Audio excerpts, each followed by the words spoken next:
Meu nome é Gisele. Nasci no seio da família Ribeiro como quem entra em um ambiente onde todos já conhecem o roteiro, menos eu. Desde pequena, percebi que a grandiosidade da nossa empresa de engenharia, que carregava o sobrenome como uma coroa pesada, moldava cada gesto, olhar e silêncio dentro de casa. Os corredores da mansão pareciam extensões discretas das salas de reunião da empresa, e a mesa de jantar era palco para conversas sobre contratos e estratégias, nunca sobre sentimentos. Eu me tornei especialista em ouvir e observar, como alguém que aprendeu cedo que intervenções desnecessárias podiam provocar tempestades silenciosas. Recordo-me de noites em que meu pai chegava tarde, tirava o paletó devagar e dizia: projetos exigem sangue frio. Minha mãe fechava o jornal econômico, suspirava e respondia: nossa reputação é tudo. Eu, sentada na ponta da mesa com meus cadernos, acompanhava cada frase, enchendo minha cabeça infantil de significados que eu ainda não entendia, mas que imprimiam em mim uma certeza: naquela casa, cada palavra tinha peso, e cada movimento precisava ser calculado. Letícia, minha irmã mais velha, sempre foi tratada como a sucessora inevitável. Pequenos sinais construíam esse destino desde cedo. Quando eu tinha 12 anos, testemunhei minha mãe dizendo à minha irmã: você nasceu para liderar, meu amor. Letícia sorriu com a confiança de quem já tinha o mundo nas mãos, enquanto eu guardava meu, discreto, dentro das páginas de um caderno escolar. Quando completamos 15 e 18 anos respectivamente, Letícia ganhou uma viagem para um congresso internacional de economia, e eu ganhei livros de administração básica. Disseram que era para meu crescimento, mas a mensagem por trás era clara: o protagonismo não era meu, pelo menos não ainda. Aprendi a viver nas sombras de Letícia, mas não com ressentimento imediato, e sim com uma curiosidade silenciosa. Observava como ela conquistava holofotes naturais em almoços corporativos, enquanto eu ajudava na recepção ou organizava relatórios simples. Quando perguntavam sobre nosso futuro na empresa, meu pai sorria orgulhoso e dizia: Letícia levará a Ribeiro Engenharia ao topo. E depois completava com um tapinha no meu ombro: Gisele poderá apoiar com excelência.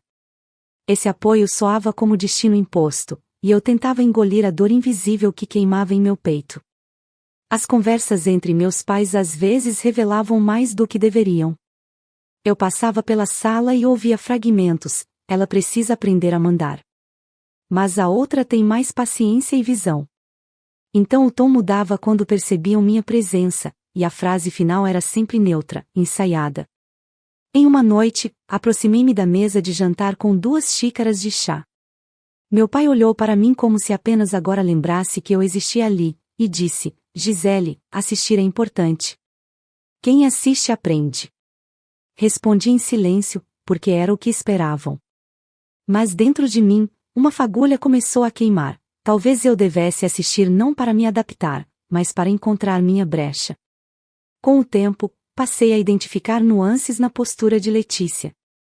Ela assumia as reuniões com firmeza, sem permitir brechas, falava em nome da família mesmo quando minha opinião era ignorada. Quando tentava expressar alguma ideia, Letícia interrompia: isso já foi discutido. Outras vezes dizia: deixe para os experientes. Eu sorri tantas vezes para evitar confrontos que meus lábios pareciam ter sido treinados para mentir. Naquelas paredes envidraçadas, percebi que o poder não era apenas delegado, era conquistado em silêncio. Quando comecei minha faculdade de administração, sentia que talvez o destino pudesse mudar. Estudar à noite, depois de cumprir tarefas na empresa durante o dia, me dava uma sensação de conquista pessoal, como se eu estivesse construindo algo que ninguém poderia tirar de mim. Lá, eu não era a irmã menos brilhante, nem a coadjuvante sem voz, já era apenas Gisele, esforçada e determinada. Entretanto, todas as noites, ao voltar para casa, o peso do sobrenome caía sobre meus ombros novamente, lembrando-me de que, por mais que eu crescesse, o lugar que me reservavam parecia estreito e limitado. Mas não era apenas na empresa que a diferença se fazia sentir. Em jantares familiares, quando parentes distantes perguntavam sobre o futuro, Letícia respondia com brilho nos olhos: serei CEO da Ribeiro Engenharia.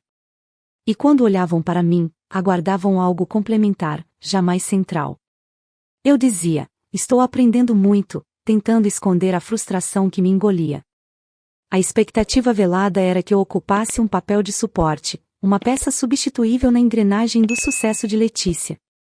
Com o tempo, comecei a notar que minha posição na família era comparável a uma sombra projetada na parede, contorno reconhecido, mas sempre atrás da figura iluminada da líder. Eu aceitava, silenciosamente, porque ainda acreditava que amor e lealdade familiares eram valores inegociáveis. Acreditava que, um dia, meu esforço seria notado e recompensado. Acreditava que o legado dos Ribeiros se estenderia igualmente para mim. Hoje percebo o quanto fui ingênua ao pensar que, naquele império silencioso, bastaria competência para garantir lugar à mesa. Ainda não sabia que, enquanto eu estudava, trabalhava e acreditava no mérito, havia correntes invisíveis sendo tecidas nos bastidores, correntes que me empurrariam para longe da herança que eu pensava ser minha por direito. E que o silêncio que me ensinaram a cultivar seria justamente a arma que usariam para me apagar sem fazer barulho. Eu cresci e amadureci dentro daquela engrenagem silenciosa e implacável, aprendendo que, mesmo na família, existiam hierarquias que ninguém ousava questionar. Quando comecei a trabalhar oficialmente na Ribeiro Engenharia, minhas funções eram sempre temporárias, de observação, de apoio, como se eu fosse uma convidada permanente, não uma herdeira legítima. Todos os meus relatórios eram entregues com eficiência impecável, cada número revisado, cada planilha estruturada, e ainda assim, os créditos finais eram atribuídos aos gerentes ou, ocasionalmente, à minha irmã. Eu chegava cedo, antes da maioria dos funcionários, e caminhava pelos corredores vazios com a sensação de que a empresa respirava mais livre naquele silêncio matinal. Os painéis de vidro refletiam minha imagem solitária, como se perguntassem o que exatamente eu estava fazendo ali. Quando abri a porta da minha pequena sala improvisada, encontrava pilhas de documentos sem glamour, contratos antigos para digitalizar, análises preliminares para terceiros assinarem.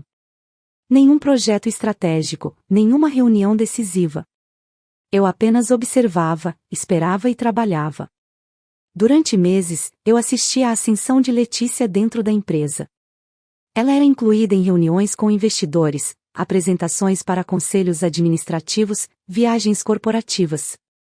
Quando ela passava pelo departamento, sua presença era tratada como visita de inspeção. Alguns empregados se levantavam automaticamente das cadeiras, endireitando a postura, murmurando "Bom dia, Letícia" com reverência. Eu, por outro lado, recebia tapinhas simbólicos nas costas. "Continue assim, Gisele, o aprendizado é lento mesmo." Essas frases polidas eram como facas afiadas, disfarçadas em elogios paternalistas. Um dia, um gerente experiente, supostamente bem-intencionado, me disse: "Você é talentosa, mas precisa entender seu tempo e espaço. Nem todos nasceram para liderar." Ele sorriu, como se estivesse me oferecendo sabedoria. Eu respondi um "obrigada" silencioso, prensando a raiva contra os dentes. Era irônico perceber como todos pareciam saber qual era meu destino, menos eu. Algumas noites, depois do expediente, eu caminhava até a sala de reuniões principal. As cadeiras grandes e estofadas, a mesa brilhante, as janelas refletindo o horizonte da cidade iluminada, aquele espaço simbolizava o poder que movia tudo ali dentro. Eu encostava os dedos na superfície fria da mesa e imaginava minhas mãos comandando estratégias, fechando contratos, apresentando projetos revolucionários. Era como se eu estivesse colhendo sensações para um futuro hipotético que só eu enxergava. Foi em uma dessas noites silenciosas que percebi um padrão inquietante. Letícia e meu pai deixavam a empresa todos os dias quase no mesmo horário, mas frequentemente voltavam mais tarde, já com a noite avançada. Quando eu perguntava casualmente sobre essas reuniões tardias, Letícia respondia com desdém: "São assuntos estratégicos, você não se preocuparia." Meu pai evitava o olhar e encerrava o assunto dizendo: "Logo você entenderá." Entender o quê, exatamente?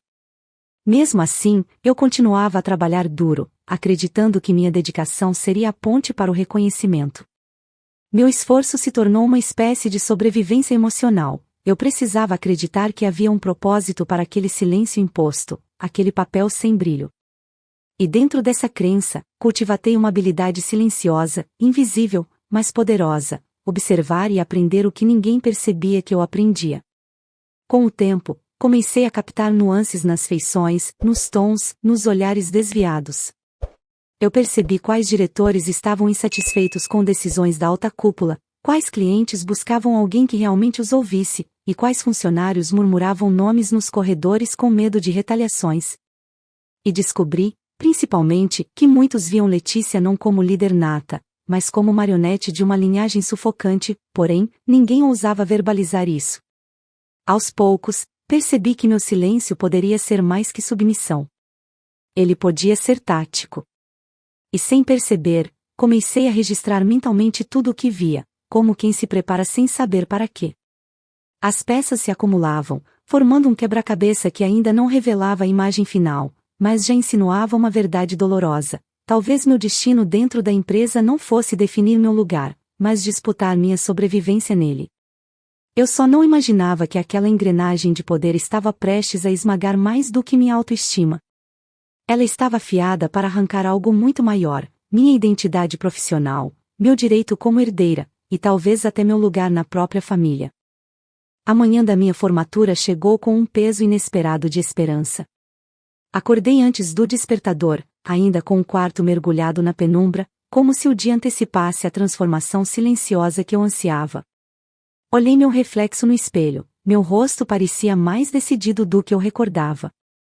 Enquanto ajeitava o cabelo e passava uma maquiagem simples, sussurrei para mim mesma: hoje é o início de algo. Eu acreditava nisso com sinceridade quase infantil. No caminho para a cerimônia, senti um aperto no peito que misturava ansiedade e excitação. O auditório da universidade estava decorado com faixas e luzes, e o cheiro de flores frescas preenchia o ar. Colegas amontoavam-se em grupos, tirando fotos, comemorando, chorando. Eu me mantive mais afastada, observando como era hábito. Quando meus pais chegaram com Letícia, as pessoas ao redor reconheceram o sobrenome Ribeiro e ajustaram suas posturas. Meus pais caminharam como se estivessem acostumados a ambientes de poder mesmo numa celebração acadêmica. No abraço que recebi de minha mãe, percebi o perfume controlado e o olhar avaliador. Ela me disse: estamos orgulhosos. Meu pai acrescentou: hoje você dá um passo importante. Letícia me olhou com um sorriso firme demais para ser sincero e comentou: agora está pronta para responsabilidades maiores. Havia uma tensão imperceptível na forma como pronunciou aquela frase, não era promessa, mas ensaio de domínio. Ainda assim, respirei fundo e respondi apenas: obrigada. Quando as luzes diminuíram e o mestre de cerimônias anunciou os formandos, senti meu coração acelerar. Caminhei até o palco com o diploma simbólico nas mãos trêmulas. Ao segurar o microfone, percebi que todas as atenções estavam sobre mim. Pela primeira vez, eu não era sombra, estava sob a luz. Meu discurso foi curto, mas carregado de emoção calculada. Disse: aprendi que o conhecimento não serve apenas para crescer, mas para entender. Entender o outro, entender o legado, entender o futuro. Enquanto falava, pude sentir o olhar avaliador de Letícia perfurando minhas costas. Houve aplausos, flashes de câmeras, parabéns vindos de professores e colegas. Naquele palco, por alguns segundos, experimentei algo semelhante ao reconhecimento. Era como provar uma fruta rara depois de anos cultivando sementes escondidas.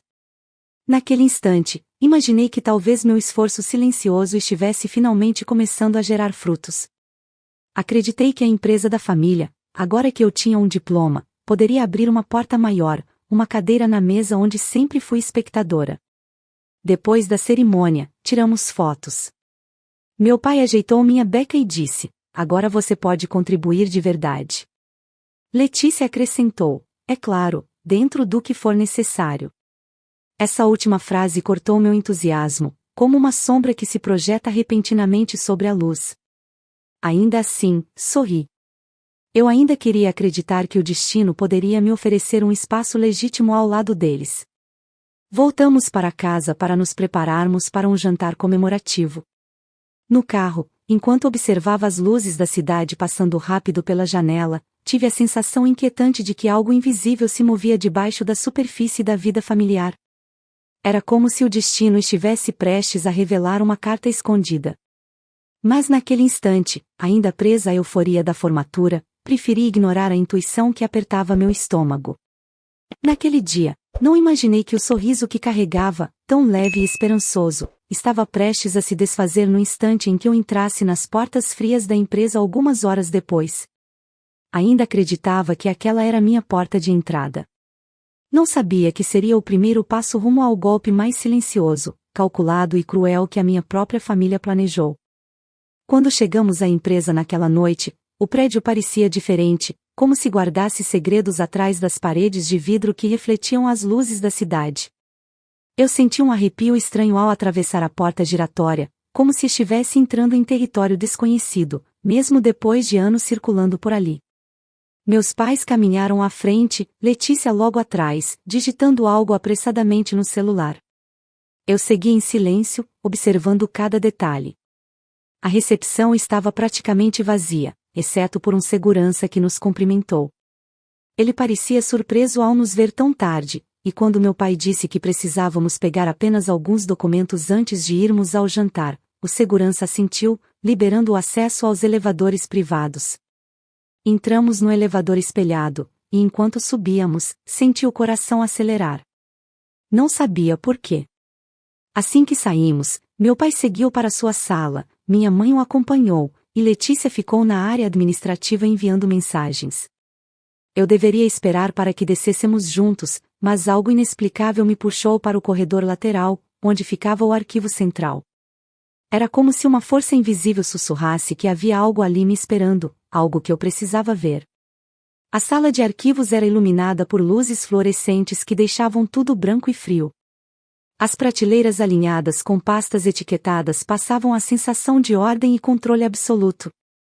Abri gavetas sem saber exatamente o que buscava, até que uma pasta azul, com o selo prateado da Ribeiro Engenharia, chamou minha atenção.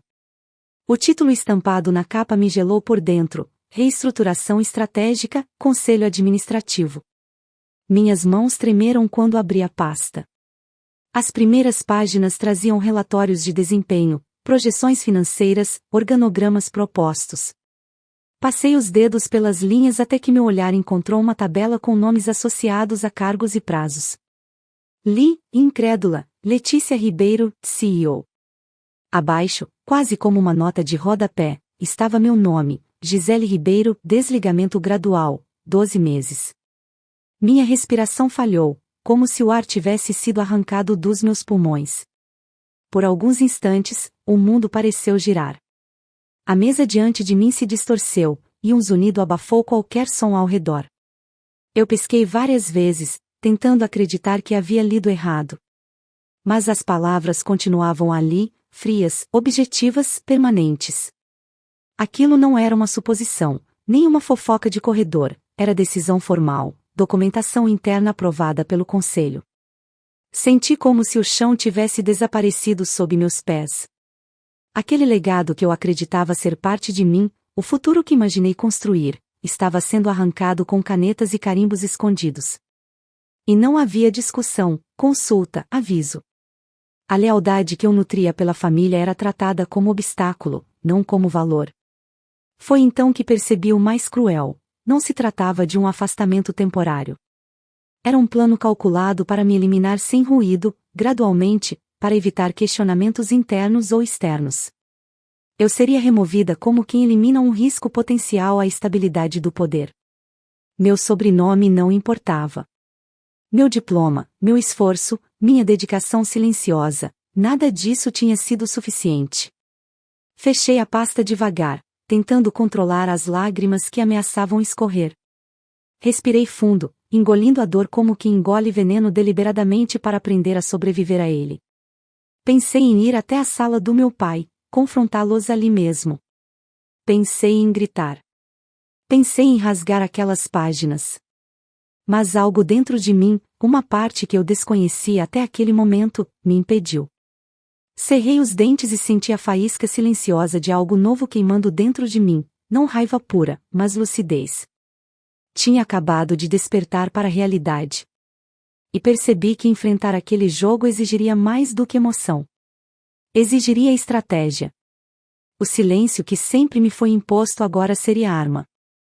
Saí da sala de arquivo segurando o peso daquela descoberta no peito, e quando reencontrei minha família, o aroma discreto do sucesso encobria uma podridão que agora eu enxergava com clareza esmagadora. Não disse nada. Apenas caminhei com eles até o estacionamento, com minha mente já em movimento. Aquela noite não tinha acabado.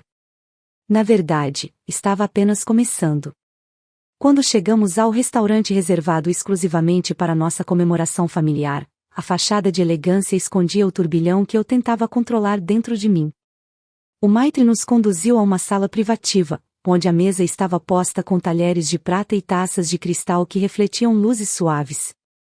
Eu olhava tudo como se fosse a primeira vez, embora já tivesse participado de inúmeras celebrações ali. Desta vez, porém, cada detalhe era impregnado por um pressentimento escuro, como se aquela fosse uma cerimônia silenciosa de despedida, a minha despedida, e todos ali soubessem, menos eu. Sentei-me perto de Letícia, que folheava o cardápio com a confiança habitual, cruzando as pernas com naturalidade ensaiada. Meu pai conversava sobre futuros investimentos, descrevendo projetos que pretendia apresentar ao conselho, enquanto minha mãe comentava sobre parcerias com construtoras internacionais. Eu absorvia cada palavra, observando suas expressões, seus olhares, seus gestos, tentando identificar fissuras. Tudo parecia perfeitamente coreografado, como sempre fora. Quando o garçom serviu vinho tinto nas taças, senti o aroma adocicado subir sutilmente. Minha mãe ergueu a taça e disse: "Vamos brindar a nova fase da família." Meu pai completou: "A continuidade do legado Ribeiro." Letícia ergueu a sua, sorrindo com lábios precisos, e declarou: "Ao futuro da nossa empresa." Eu ergui minha taça por reflexo, sentindo um nó na garganta. "A mudança é inevitável", meu pai disse enquanto tomava um gole.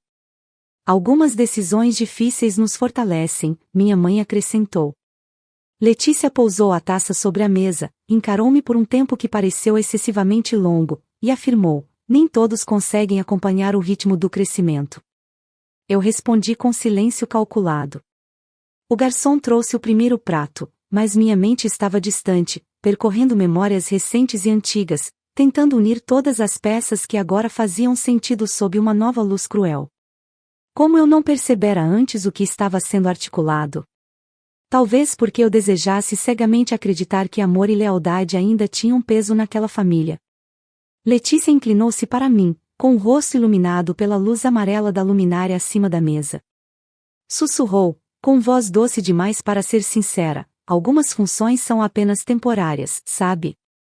Nem todos podem ocupar espaços de liderança." Ouvi a frase como uma sentença. Engoli o vinho devagar, sentindo a garganta arder. O jantar transcorreu com conversas que giravam em torno de contratos futuros e reestruturações. Letícia falava com propriedade excessiva, como alguém que já exercia o poder que logo seria anunciado. Eu permanecia calada, compreendendo que aquele jantar não era celebração, mas confirmação tácita do meu afastamento. Quando o garçom trouxe a sobremesa, Letícia se recostou na cadeira e, com um sorriso frio nos lábios, proferiu em voz clara para que todos ouvissem: "Algumas pessoas simplesmente não nasceram para estar à mesa dos líderes.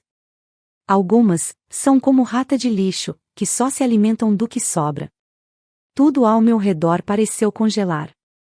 As luzes, os talheres, o som ambiente, tudo ficou abafado. O sangue pulsou nos meus ouvidos. A humilhação atingiu-me com força visceral. Aquelas palavras, ditas publicamente, preencheram meu peito com algo que eu nunca havia sentido tão intensamente: a certeza absoluta de que minha invisibilidade não era descuido, mas desejo. Sem pensar, sem calcular, movida por uma explosão contida há anos, ergui a taça. E antes que qualquer um pudesse reagir, virei o vinho sobre a cabeça de Letícia. O líquido rubro desceu por seus cabelos impecáveis e manchou o vestido caro. Ela regalou os olhos, perplexa, enquanto o silêncio construía paredes ao redor de nós. Minha mãe levou a mão à boca. Meu pai empalideceu. Eu mantive o braço suspenso por um instante, respirando fundo. Naquele movimento impulsivo, senti a primeira ruptura real das correntes que me mantiveram calada por tanto tempo. O jantar não havia acabado. Mas a história sim, pelo menos a história que eles planejavam para mim. A partir daquele gesto, uma nova narrativa surgia no vazio entre nós. O momento seguinte ao respingar do vinho parecia suspenso no tempo. Eu permaneci imóvel, sentindo meu pulso acelerado martelar contra a pele, como se estivesse prestes a rasgar as veias. Letícia piscou lentamente, paralisada, enquanto o vinho escorria por seu rosto e pingava no chão como sangue derramado em sacrifício.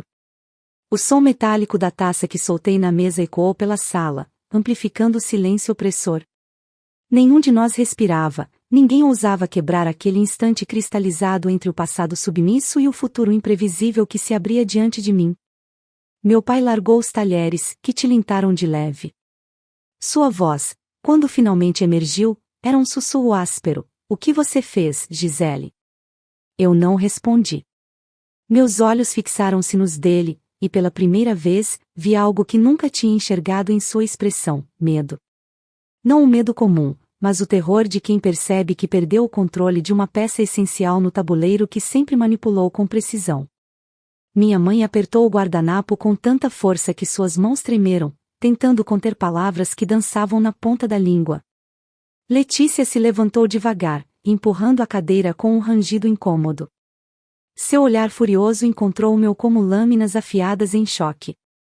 Ela abriu a boca como se fosse disparar insultos ou ordens, mas algo a interrompeu. O toque insistente de um celular, vibrando sobre a mesa com uma aura quase sobrenatural.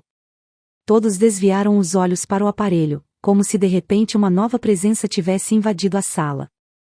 O nome que surgiu no visor fez meu estômago revirar.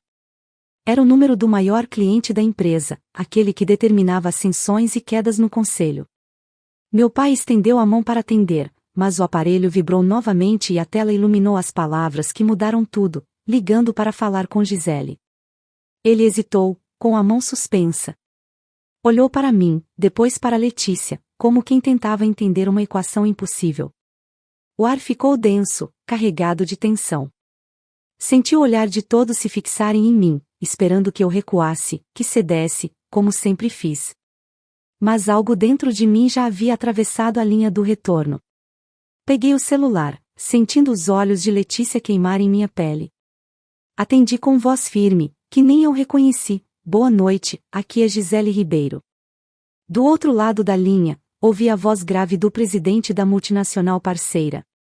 Seu tom era urgente, direto. Ele disse que estava analisando uma proposta encaminhada semanas antes, algo relacionado a uma expansão inédita, ousada. Eu sabia exatamente qual era o projeto. Era o plano que eu havia esboçado silenciosamente, estudando relatórios, cruzando números e prevendo riscos, mas nunca apresentará oficialmente. Alguém encontrara, alguém enviará. Ele prosseguiu: queremos discutir isso imediatamente.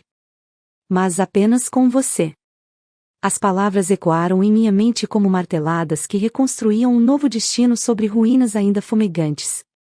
Olhei para minha família, rostos pálidos, tensos, descrentes.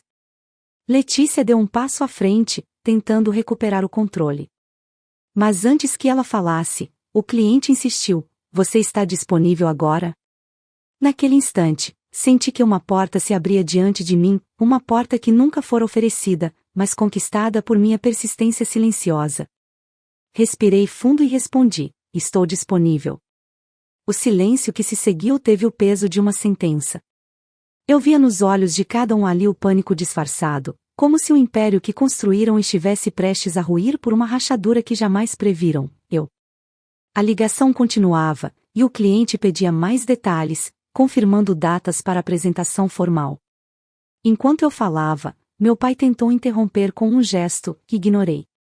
Letícia se aproximou e murmurou, com veneno destilado nas palavras: observe como fala, você não está representando a empresa. Terminei a chamada com calma cirúrgica. Quando coloquei o celular na mesa, encarei Letícia. O vinho ainda marcava seu rosto como uma coroa distorcida. Eu disse, sem tremer: não represento você. Nem seus planos. As palavras pairaram no ar como a primeira página de uma história que finalmente passaria a ser escrita pelas minhas próprias mãos.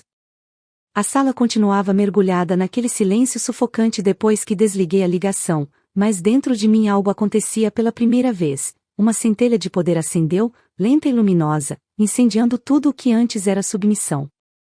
Senti o ar mudar, como se nossos lugares à mesa tivessem sido reorganizados de forma invisível.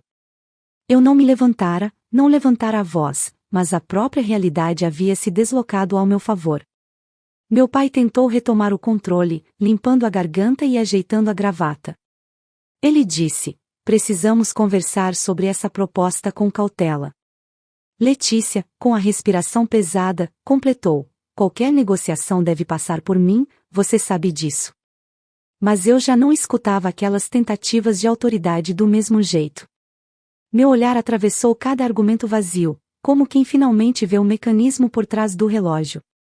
Minha mente viajou até os dias em que eu estudava relatórios sozinha, analisando riscos que ninguém percebia, formulando ideias que jamais seriam consideradas porque vinham de mim. Agora, ironicamente, o projeto nascido naquele silêncio era justamente o que ameaçava abalar as bases da dinastia corporativa da minha própria família. Com a calma de quem já rompeu correntes, expliquei à mesa o plano que o cliente desejava ouvir diretamente. Detalhei como a parceria redefiniria o segmento e elevaria a Ribeiro Engenharia a patamares internacionais inéditos. Meus pais me observavam, perplexos, como se eu estivesse revelando uma língua desconhecida. Letícia tentou interromper 2 vezes, mas cada tentativa era engolida pela força das palavras que saíam de mim, palavras que carregavam um conhecimento real, não frases estrategicamente polidas para impressionar acionistas. Meu pai finalmente murmurou: eu não sabia que você tinha trabalhado nisso. Engoli a ardência na garganta. Eu respondi: nunca me perguntaram o que eu trabalhava. A frase atravessou a mesa como flecha certeira, rasgando o verniz de perfeição que eles mantinham há anos. Minha mãe desviou o olhar pela primeira vez naquela noite, como se percebesse que havia ignorado algo vital sob seu nariz. Foi então que Letícia, ainda com o rosto manchado pelo vinho, se inclinou para a frente, suas unhas batendo na mesa em ritmo tenso. Ela disse: se o cliente quer você, então você negocia em nome da empresa. Isso não está aberto à discussão. A arrogância na voz só expôs o desespero escondido atrás do comando. Eu encarava as mãos dela crispadas, e era como observar o desmoronamento de uma certeza absoluta. Respirei profundamente, sentindo o peso histórico daquele instante. O legado familiar tinha regras rígidas, até aquele momento, era impensável desobedecer abertamente. Mas eu já conhecia o preço da obediência. O documento que vi na pasta havia selado esse destino em silêncio. E naquele restaurante iluminado, tive clareza de que meu próximo passo não seria guiado pela emoção, mas pela estratégia que aprendi enquanto todos pensavam que eu apenas assistia. Eu respondi, com firmeza: eu apresentarei o projeto diretamente ao cliente. Não em nome da empresa, mas em meu próprio nome. O impacto da frase se espalhou como onda sísmica invisível. Letícia ofegou, atônita, e meus pais empalideceram. A mesa inteira pareceu encolher sob a pressão daquela decisão inesperada. Naquele instante, percebi que eu havia atravessado um limite que jamais poderia ser desfeito. Meu destino não seria escrito por eles. O poder que sempre atribuíram à posição se movia agora para o conhecimento, e o conhecimento estava comigo. Por trás da dor acumulada, senti a força de uma promessa íntima: não seria mais apagada, não aceitaria ser empurrada às sombras, não importava quais fossem as consequências. Enquanto o garçom entrava com pressa, provavelmente alertado pela tensão, senti a vibração do meu celular novamente. Era uma mensagem do cliente, confirmando uma reunião privada para a manhã seguinte.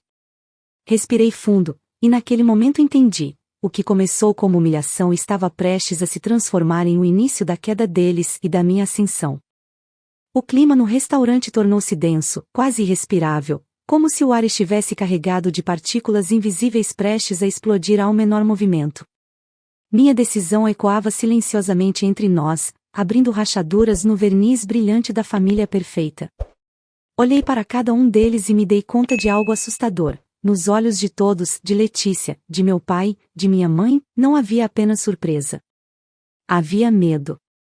Medo real. O mesmo terror que percebi no elevador da empresa, quando encontrei o nome de Letícia coroado como CEO e o meu descartado. Agora, esse medo voltava, porém em outra direção, direcionado a mim. Nenhum deles parecia capaz de aceitar que minha palavra tivesse peso. A verdade é que, até aquele momento, eu tinha sido uma peça funcional no mecanismo deles, uma engrenagem silenciosa, útil apenas enquanto girava na direção certa sem questionamentos. Agora, porém, eu me tornara variável imprevisível. E naquele universo de controle e previsões matemáticas, instabilidade era ameaça.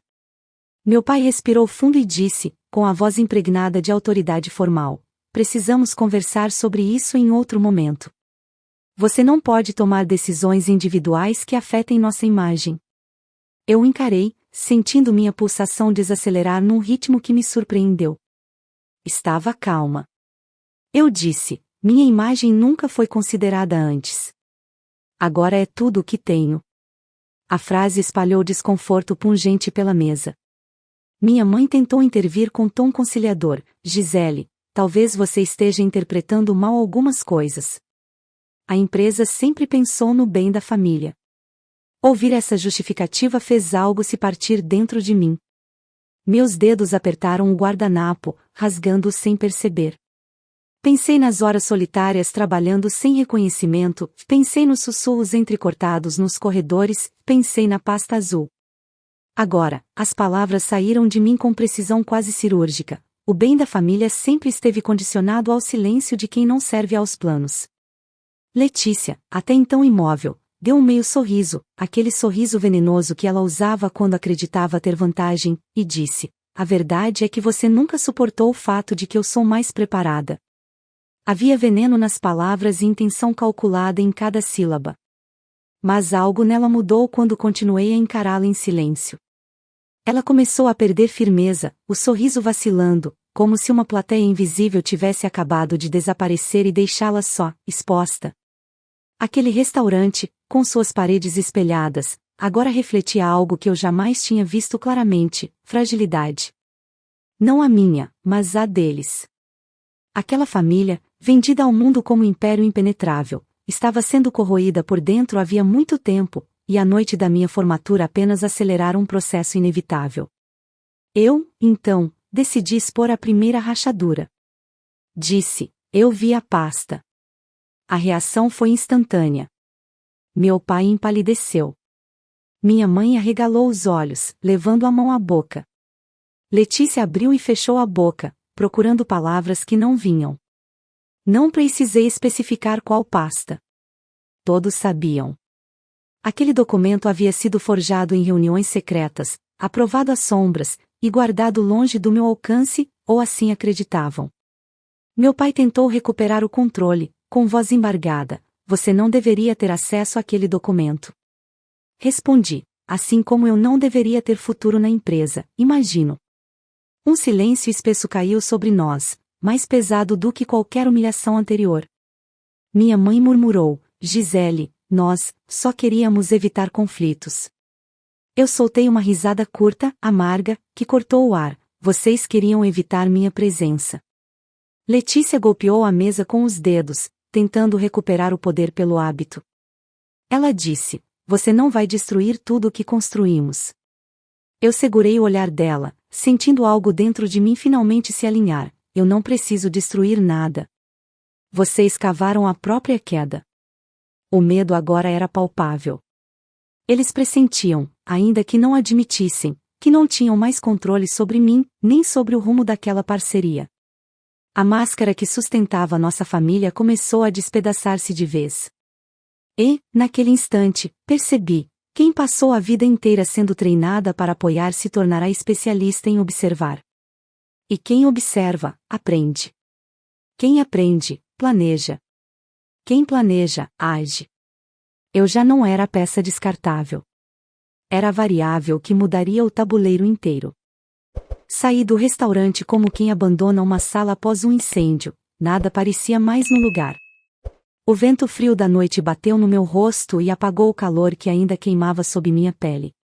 Enquanto caminhava ao lado da família em silêncio, senti um abismo se abrir entre nós. Não era apenas distância emocional, era ruptura definitiva. No carro, ninguém falou. Meu pai olhava pela janela com os olhos fixos em algum ponto distante, provavelmente calculando danos, estratégias de contenção, possíveis vazamentos. Minha mãe segurava o celular com força, como se esperasse uma notícia capaz de salvar o que restava da narrativa familiar. Letícia olhava para mim com uma mistura de ódio, descrença e medo. Eu simplesmente observava. A engrenagem estava girando ao contrário. Na manhã seguinte, fui sozinha para a reunião com o maior cliente da empresa. Entrei na sala envidraçada sentindo a estranha paz de quem finalmente ocupa o espaço que sempre mereceu. Ele apertou minha mão e disse: "Queremos você como líder desse projeto, Gisele." Não havia margem para interpretação. O contrato seria assinado diretamente comigo, não com a Ribeiro Engenharia. Isso mudou tudo. Minha decisão foi imediata. Eu disse: "Aceito." O impacto foi imediato e devastador para a empresa da família. Em poucos dias, relatórios internos começaram a apontar perdas potenciais de contratos associados ao meu projeto. Investidores questionaram a transição de liderança silenciosa. Conselheiros exigiram respostas. A reestruturação, aquela pasta que eu encontrara, tornou-se uma armadilha contra os próprios criadores. Letícia tentou conter a crise, convocando reuniões emergenciais, prometendo estabilização. Mas rumores internos se espalharam, que ela havia planejado afastar a irmã que agora era procurada pelo principal cliente. Alguns diretores começaram a questionar sua legitimidade. Outros exigiram transparência. Meu pai, pressionado por acionistas, tentou manter o controle, mas perceberam que ele havia aprovado documentos confidenciais sem consulta adequada ao conselho. Sua reputação, construída ao longo de décadas, começou a ruir. Ele passou a ser visto como líder que sacrificou competência por favoritismo tóxico. Minha mãe, que sempre atuou nos bastidores, viu seu círculo social murchar. Convidados cancelaram compromissos, parceiras recuaram. Ela tentou me ligar várias vezes com frases curtas nas mensagens: "Precisamos conversar." Eu não respondi. Pela primeira vez, ela sentiu o silêncio que por tantos anos me impuseram. Letícia insistia em encontrar brechas legais que impedissem meu avanço. Tentou alegar direitos sobre o projeto, tentou pressionar o cliente, tentou deslegitimar minha competência. Nada funcionou. A cada movimento desesperado, mais pessoas perceberam sua fragilidade. A imagem que ela construiu ao longo de anos, de líder fria e estratégica, desmoronou. Enquanto isso, eu reuni uma equipe de especialistas independentes, profissionais que conheciam meu trabalho silencioso, que confiavam na minha visão. Trabalhamos em segredo por semanas. Quando o contrato foi oficialmente anunciado ao mercado, a manchete principal dizia: "Nova empresa de engenharia, liderada por Gisele Ribeiro, firma parceria internacional de bilhões." Meu nome estava lá. Não como apêndice, não como sombra, mas como protagonista. O golpe final para Ribeiro Engenharia veio meses depois, quando o conselho, pressionado por acionistas que temiam prejuízo contínuo, removeu Letícia da liderança e exigiu a renúncia do meu pai. A pasta que encontrei, aquela arma silenciosa criada contra mim, foi utilizada como prova de má condução administrativa.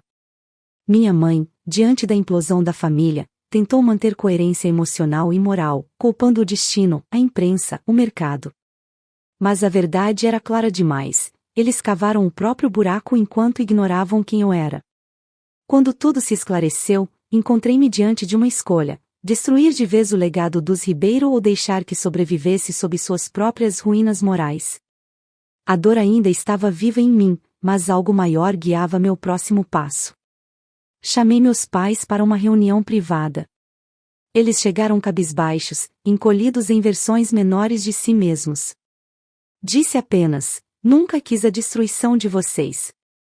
Apenas o meu lugar." Meu pai levantou o olhar com lágrimas contidas. Ele sussurrou: "Perdemos você antes de perceber."